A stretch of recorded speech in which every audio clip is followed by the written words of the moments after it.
Há 4 dias, o mundo despertou-se para uma triste realidade. Deixou uma de suas personalidades mais importantes, cuja luz própria projetou-se por 95 anos e iluminou nosso planeta para que a liberdade fosse para todos e a igualdade se identificasse em todos. O homem, por mais ilustre que seja, em qualquer setor no qual sua presença seja significativa, pode deixar esse mundo dos mortais, mas aquele que lutou em favor de suas ideias será para sempre imortal. Assim analiso a vida de Nelson Mandela. Tal como Martin Luther King, defendeu que não se pode absolutamente analisar seus concidadãos pela cor da pele, pela origem, se rico ou pobre, se agnóstico ou não, ou pela religião que professam. Na defesa desse conceito, que deveria ser milenar, Nelson Mandela entregou toda a sua vida. E nesses dias o mundo o reverencia como um fanal para que o respeito e a solidariedade sejam paradigma para todos. Senhora Presidente, de Nelson Mandela extraio esse lapidar pensamento, aspas, a educação é a arma mais poderosa que você pode usar para mudar o mundo. E é sobre a educação que desejo falar nesse instante a vossas excelências. O Brasil não conhece o Brasil. Recentemente foi lançado em Campo Grande, capital do meu estado, um livro de crônicas e ensaios do escritor Abílio Leite de Barros, com o título de Recoluta, palavra que significa recolher, trazer de volta a res perdida nas quiçaças e nas gravanhas do caminho. Trata-se de um trabalho primoroso. Na verdade, é mais do que isso. Trata-se de um grande acontecimento intelectual em nosso estado. Infelizmente, pelo fato de Mato Grosso do Sul estar localizado fora da área de influência midiática do eixo Rio-São Paulo, a repercussão do livro fica restrita ao público local. Mesmo assim, louvo aqui esse trabalho, dessa que é uma das mais notáveis expressões da cultura sul-mato-grossense. Abílio Leite de Barros nasceu em Livramento, próximo de Cuiabá, mas ainda criança foi morar no Pantanal. Ele relata no livro, aspas, lá ficamos presos por 4 anos pela falta de recursos. Era uma fazenda recém-fundada em área pioneira de ocupação. Morávamos em um rancho de palha e chão batido. Lá aprendi lições marcantes sobre a natureza e a solidão. Era praticamente o único menino naquela pequena comunidade e raramente alguém passava por lá. Aliás, ninguém passava. Aparecia, fecha aspas. Abílio conta que se alfabetizou muito tarde. Começou a frequentar o grupo escolar Luiz Albuquerque de Melo Pereira e Cáceres, em Corumbá, com mais de 8 anos de idade. Sua inteligência e esforço descomunais fizeram com que ele queimasse etapas escolares com muita rapidez. Assim, aos 20 anos, ingressou no curso de Filosofia da antiga Universidade do Brasil, no Rio de Janeiro, onde licenciou-se e posteriormente foi professor. Depois se formou em bacharel em Direito. Deixou o Rio, foi morar em Campo Grande para tornar-se pecuarista, em sociedade com seu irmão, o poeta nacionalmente conhecido Manuel de Barros. Na década de 60, na administração do prefeito Plínio Barbosa Martins, Abílio foi secretário municipal de Educação. Toda essa experiência é contada no livro numa linguagem fluida e cativante.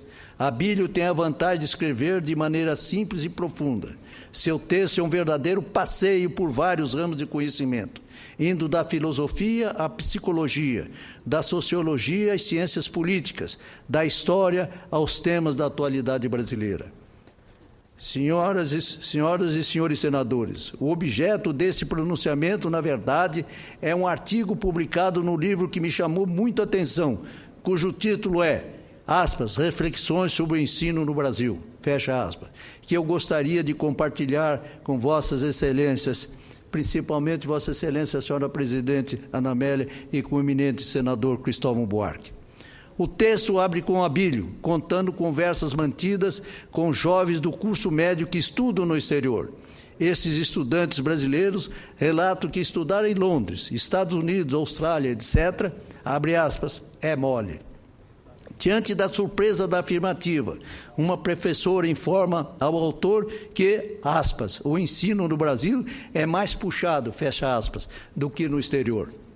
Diante dessa premissa, vou citar aqui vários trechos do artigo que questionam de maneira crítica os caminhos educacionais brasileiros, possibilitando, ao final, que façamos uma reflexão do nosso ensino, estabelecendo, a partir daí, pontos para análise com o objetivo de, através de análise, possamos alertar as autoridades sobre os gargalos pedagógicos brasileiros. Abre aspas. O professor André Schleicher, físico alemão, encarregado da aferição do ensino entre as nações mais desenvolvidas do mundo, tem opiniões bastante discordantes do nosso ensino, entre aspas, mais puxado. Em entrevista à revista Veja, disse-nos textualmente, aspas, na comparação com 57 países, o Brasil sempre aparece entre os últimos colocados em todas as disciplinas, fecha aspas. E continua, aspas, ora, isso não combina com a orgulhosa professora que nos falou do ensino mais puxado e mais destoa do sucesso dos nossos jovens no exterior. A entrevista do professor Eilacher foi feita em agosto de 2008 e não vi até hoje nenhuma repercussão na mídia e entre as autoridades responsáveis pelo nosso ensino, fecha aspas. Continua Abílio, vou emitir opiniões que me obrigam a dizer que não sou leigo no assunto. Apesar de que muito desatualizado, pois fui professor do ensino médio e superior no Rio de Janeiro e aqui em Campo Grande, onde também fui secretário municipal de educação já faz muito tempo. Mas o ensino também pouco se atualizou. Basta meu bom senso para localizar o centro dos nossos desacertos. Assim, começo por dizer que a causa fundamental do nosso atraso em educação é o ensino, entre aspas, muito puxado, de que se orgulhava a professora. Devo explicar, continua Abílio, o nosso ensino é muito puxado por extensão ou abrangência e muito raso em profundidade. O muito esforço que se exige dos nossos alunos é um entulho de inutilidades que é obrigado a estudar ou decorar e, evidentemente, logo esquecer. Dou um exemplo. Perguntei ao moço de Londres sobre as matérias que estava estudando. Ele deu um sorriso e me explicou que só tinha 5 matérias obrigatórias e 2 optativas. E uma das optativas era uma segunda língua. E ele fala português. Ficou apenas com 6 matérias. Fui verificar para comparar como estão aqui os meus antigos colegas. Coitados, eles têm 13 matérias, 13. Por aí pude entender porque o ensino em Londres é, entre aspas, mole. Pedi também ao moço que me dissesse qual a matéria optativa havia escolhido. Era História, e com um novo sorriso maroto, me explicou que lá era diferente. A História não era dada como uma sucessão cronológica de fatos a serem decorados, mas pela seleção de alguns temas. Neste semestre, estudava o papel da Inglaterra na Segunda Guerra Mundial. Vejo nisso um exemplo muito claro da redução do entulho, ou seja, a redução da abrangência pela profundidade. Senhora Presidente, vou citar outros trechos do artigo de Abílio de Barros, pois reputo de grande importância para que possamos refletir com seriedade sobre o problema educacional brasileiro. Abro aspas. Não conseguimos mudar, e é assombroso que continuemos à margem do progresso. Não nos falta inteligência, falta-nos atualização. Nossas escolas ficaram congeladas no tempo, nos ideais humanísticos do século XIX. Toda a pedagogia pressupõe uma concepção da vida e do mundo. Ao planejar o ensino, somos guiados por valores que extraímos seletivamente de nossa cultura e de maneira de ver a sociedade. O ensino brasileiro foi sistematizado de forma muito clara, tendo como modelo a educação francesa. O traço fundamental do modelo francês e a abrangência é a cultura geral que tanto valorizamos. Valores que ainda nos dominam, entupindo nossos currículos com literatura, ciências humanas e sociais, que nos países de melhor ensino são matérias optativas. Nosso ensino é muito abrangente e, por isso, superficial.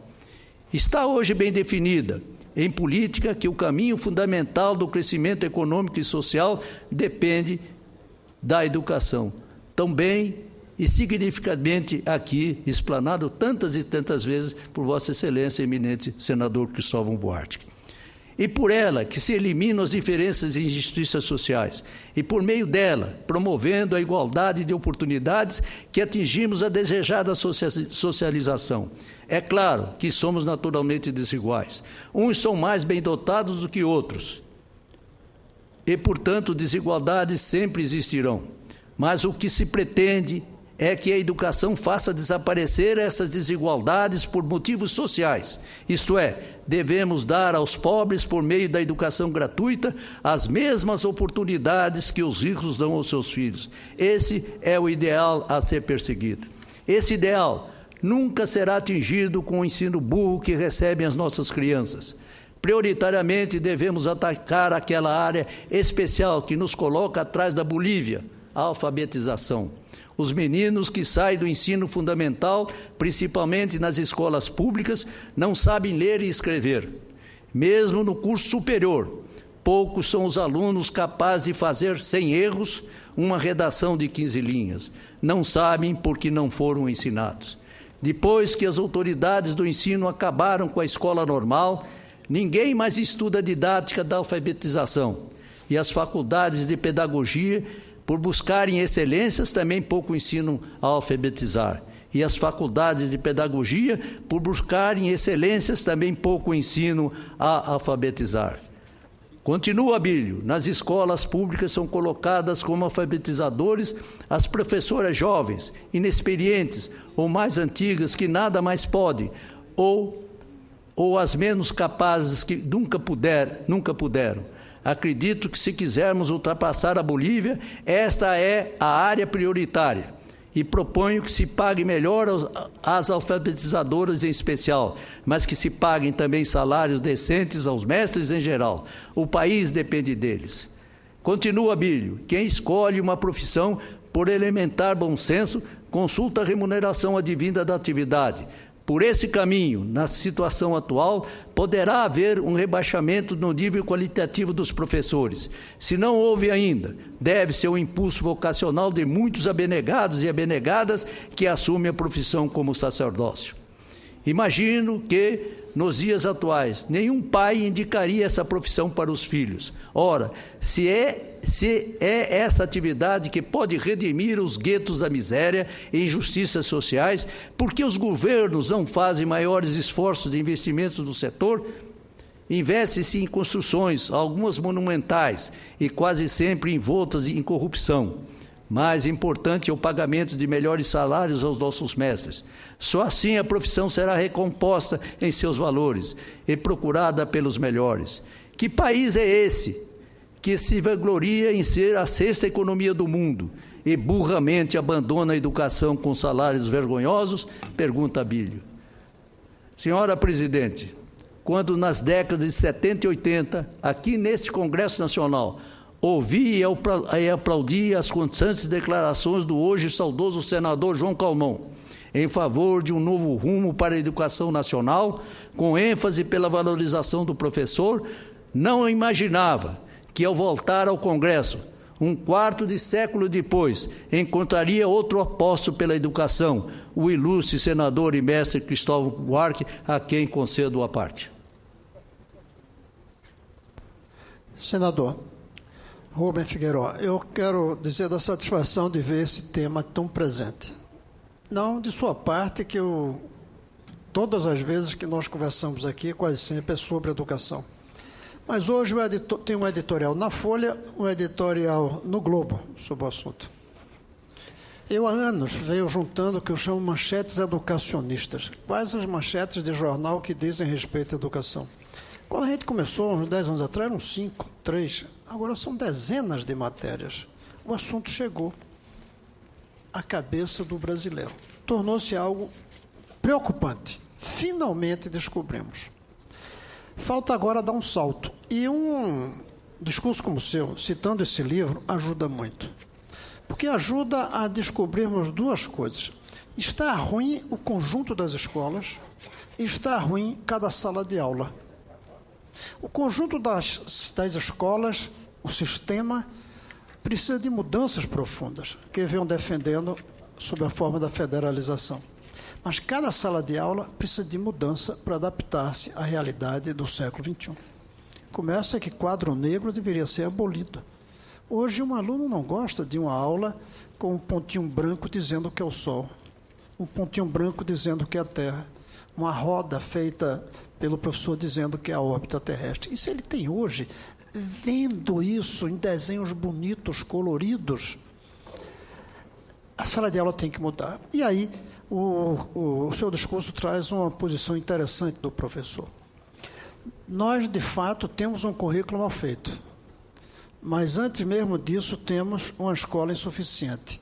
Nossas crianças, em média, ficam menos de 3 horas de aula por dia. Esse aluno da Inglaterra, que tem poucas disciplinas, fica 6. Então, nós temos que aumentar muito o número de horas de aula de uma criança em atividade escolar. Eu não digo sala de aula, eu não digo sentado na cadeira ouvindo aula, mas as atividades escolares no seu sentido mais genérico, que é a aula em si, que é teatro, que é cinema, que é ginástica, que é natação, que é futebol, esporte, cultura. E aí sim, tem um pouco ou alguma razão o professor. Nós precisamos aumentar o número de disciplinas optativas. Estou de acordo com isso. Obrigar uma criança a estudar uma disciplina para a qual ele não tem nenhuma vocação, termina atrasando, perdendo a motivação. É preciso ter um currículo básico que qualquer pessoa precisa saber. Precisa saber somar, multiplicar, dividir, diminuir. Precisa sim. Precisa fazer regra de 3, mas talvez não precise certos ensinamentos que a gente está dando no ensino médio para as crianças que não têm nenhuma vocação, que até não gostam de matemática. Tem uma base da história do Brasil que todos devem saber, da história local também. Mas tem um detalhamento que às vezes cansa o aluno que está mais para a matemática do que para a história. Nós precisamos mudar, sim, o currículo, aumentando o número de disciplinas optativas. Mas, antes disso, ao mesmo tempo, precisamos aumentar o número de horas que uma criança tem que ficar na escola no Brasil. Até por uma razão dos tempos de hoje, tirá-las da rua. Porque antigamente uma criança, quando não estava na escola, estava com a família. Hoje não, hoje trabalham todos, o pai, a mãe. Então a criança, quando não está na escola, ela está na rua. E a rua é pior do que não estar na escola. É um caminho que pode levar à perdição de uma criança, de um jovem, sobretudo de um adolescente. Até porque a gente esquece muito o papel do amigo na educação. Mas é tão importante um amigo na educação de uma criança quanto o próprio professor. Parece radical o que eu estou dizendo, mas um professor ruim a gente substitui. Um amigo ruim fica para toda a vida. Quem põe uma criança para ler, mais ou menos, não é necessariamente o professor, é um amigo. E quem põe na droga também não é o professor, é um amigo. Por isso, é preciso trazê-lo para dentro da escola, onde ele vai conviver com amigos. Tudo isso faz com que nós temos a necessidade de aumentar o número de horas de uma criança na escola e aumentar o número de dias de atividade escolar. Teoricamente, temos 200 dias. Os outros países já têm 220. 220 dias ainda dá permissão de férias de quantos dias para 360? É um tempo longo, mesmo contando sábados e domingos. Nós precisamos aumentar o número de dias de aula, o número de horas em aula e reduzir o número de disciplinas obrigatórias. Nesse ponto, eu estou de acordo com o professor que o senhor cita. Mas o que eu fico contente é de ver o seu discurso, com essa profundidade, trazendo para nós o debate sobre a crise mais grave da sociedade brasileira, que é a educação ruim e a educação desigual, que são duas coisas diferentes. E pelo que eu entendi do seu discurso, Às vezes, um jovem nosso chega no exterior e desempenha melhor do que os alunos de lá. Mas ele saiu de uma escola muito especial daqui. Não foi um jovem agarrado assim por acaso que a gente manda para os Estados Unidos. Se a gente pegar um jovem por acaso e mandar para os Estados Unidos, começa que ele não entende nem a língua. Mas, além disso, ele não vai ser capaz de acompanhar. Agora, quando a gente escolhe um das classes mais altas, das melhores escolas, é verdade, ele chega lá e se sai até melhor do que os alunos de lá mesmo. Parabéns pelo seu discurso. Muito bem, senhor senador Cristóvão Buarque, a sua concordância à exposição que eu estou fazendo e que se baseia na experiência e na inteligência de uma das pessoas da intelectualidade do meu Estado e que possivelmente Vossa Excelência, nas suas constantes viagens, honrando-nos em Campo Grande, tenha tido a oportunidade de conhecer e com ele dialogar, que é o doutor Abílio Leite de Barros, como disse, irmão do grande poeta sul-mato-grossense brasileiro, Manuel de Barros. Os fundamentos, senhor senador Cristóvão Buarque, sólidos, que sustentam o seu apostolado, é o que para alguns é um abismo a ser saltado. Para outros, como eu, seria a redenção do ensino, sobretudo o fundamental em nosso país. Deseja o senador Cristóvão, com o passo inicial, a federação do ensino público.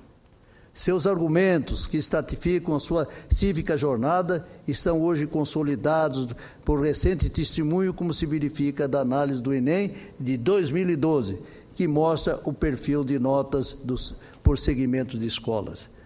Eu estou lendo aqui, senador Cristóvão Buarque, o que eu havia escrito, e que justificam plenamente o conceito que eu tenho de Vossa Excelência, e é, sem dúvida alguma, um apóstolo da educação desse país.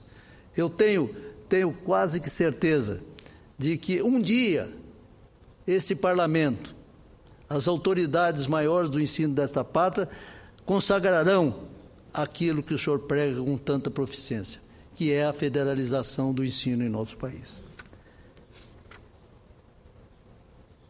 Se não me engano, Vossa Excelência disse também, persegue-se que, em média, foram as escolas públicas federais que tiveram melhor desempenho em todas as modalidades da avaliação. Isso mostra a força da ideia da federalização como o caminho para elevar a qualidade da educação no Brasil. Das mais de 11.200 escolas analisadas, são as públicas federais que apresentam as maiores notas em linguagem e códigos, matemática, ciências humanas, ciências da natureza e redação. Ficam acima das escolas da rede privada de ensino, em todas as disciplinas e bem acima das escolas públicas estaduais e municipais. Por exemplo, enquanto a média das públicas federais em matemática foi de 606,51, a das escolas privadas foi de 597,88. A das públicas municipais de 531,87 e a média das públicas estaduais em matemática ficou em 485,18.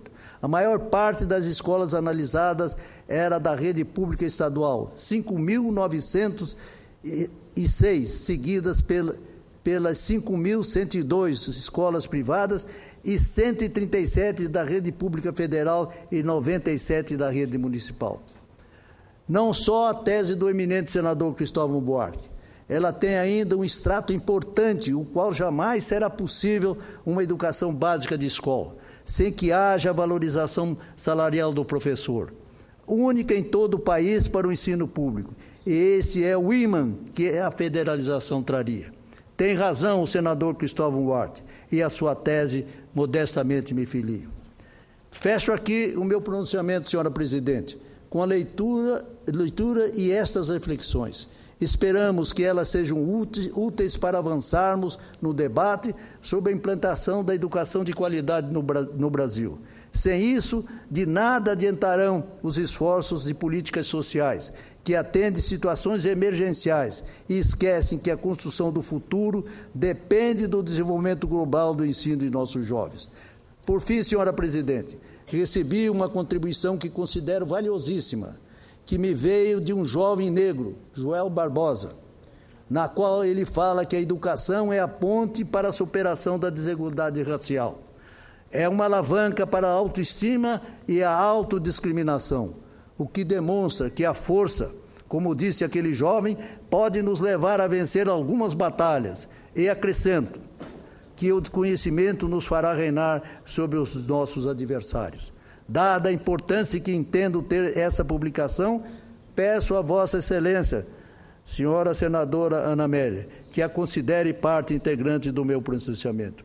Minhas homenagens finais ao senador Cristóvão Buarque, pela excelência do seu trabalho e que ele seja ouvido pelo nosso país. Muito obrigado. Cumprimento o senador Rubem Figueiró pela